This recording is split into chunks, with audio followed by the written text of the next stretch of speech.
Hi, John Lay of Talented Learning, here with Nick Erickson, CTO and founder of Eurekos, with another customer education learning nugget. Today, Nick and I are going to talk about 3 mistakes to avoid when rolling out customer education for onboarding new clients to your organization.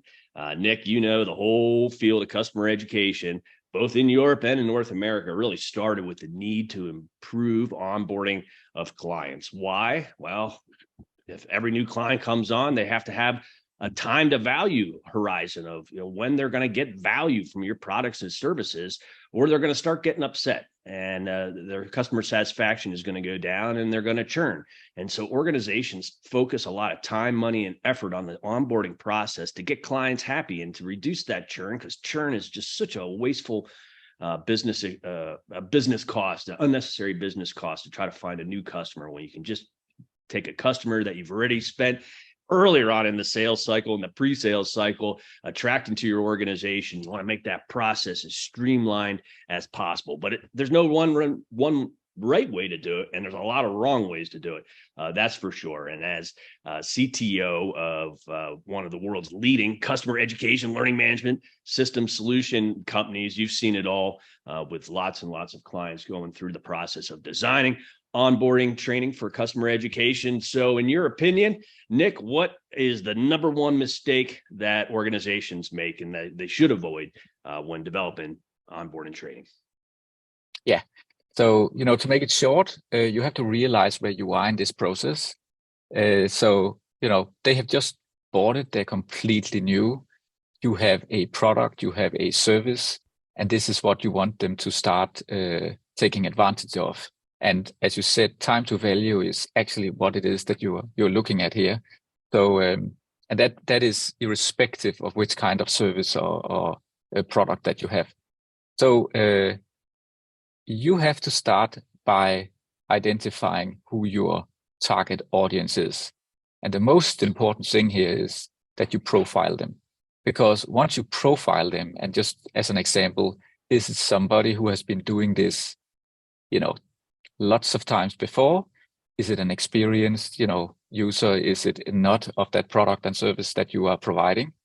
Then you can start to identify what it is that actually means. What would that success look like for that particular person?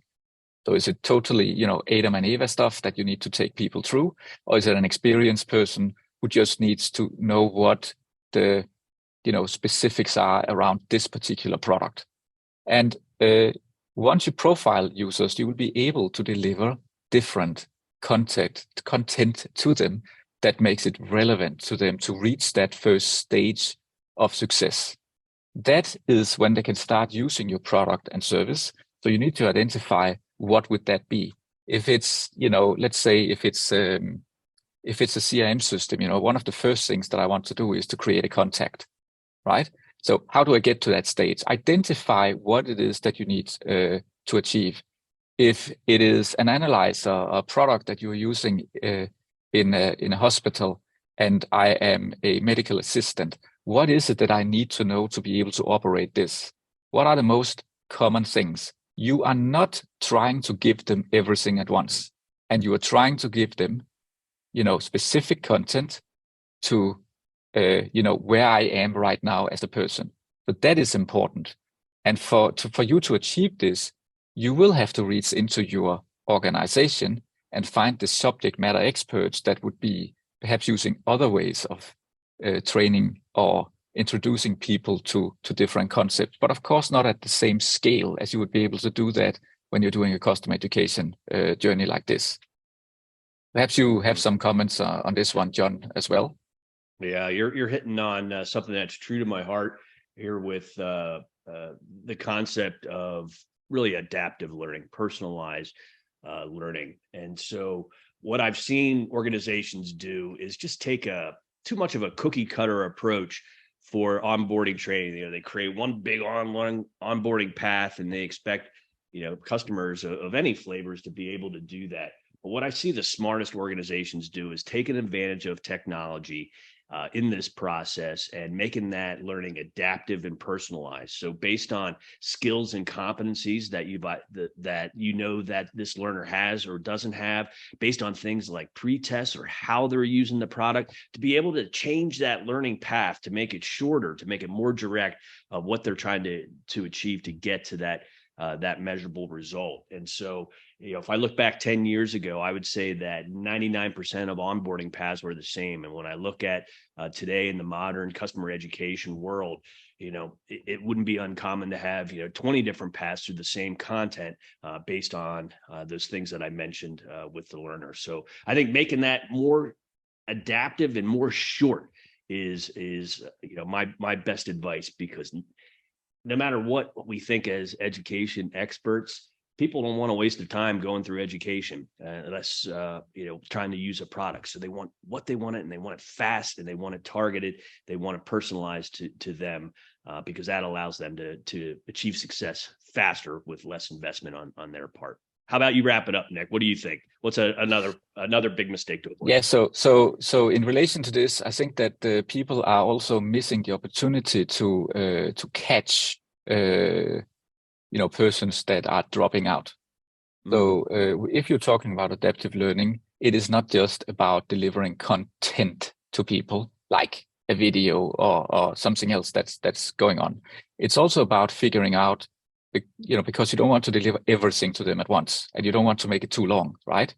It's also about being able to maybe monitor certain actions or time in between you're doing certain things that gives you an indication that this is where you want to actually contact a specialist. And in the onboarding process, this is the right way to get in contact with your clients and give them that good experience. But you don't need to do this for everybody if it's on a big scale. So you would actually be able to, as the included in the adaptive learning process, to break the barriers of, hey, this is self-paced. No, it's not, right? This is the time where you actually need to engage your customer success management, because getting them on right will make the rest of your journey with that client much easier. So that would be, another thing that people are probably not thinking too much about, and that is connecting the dots between, and where you do that, and this is the right place to do it with the rest of the organization. Well, there you have it, folks. 3 mistakes to avoid from rolling out onboarding training. We talked about all kinds of, probably more than 3, but the adaptive personality of the onboarding path, which is based on what Nick was saying, of really doing that tight audience analysis and understand exactly who these groups are and what they need. And then, not partner with your customer success in defining the success metrics so that, when you've reached there and what you're aiming for, so that you can really move the business needle in your organization and develop happy customers in less time and keep them from churning. And that's the whole purpose of customer education and onboarding right. There you have it. There's another customer education learning nugget, and we hope to see you on the next. Nick Erickson, CTO and founder of customer education LMS company Eurekos. Thanks for joining us today. We'll see you on the next.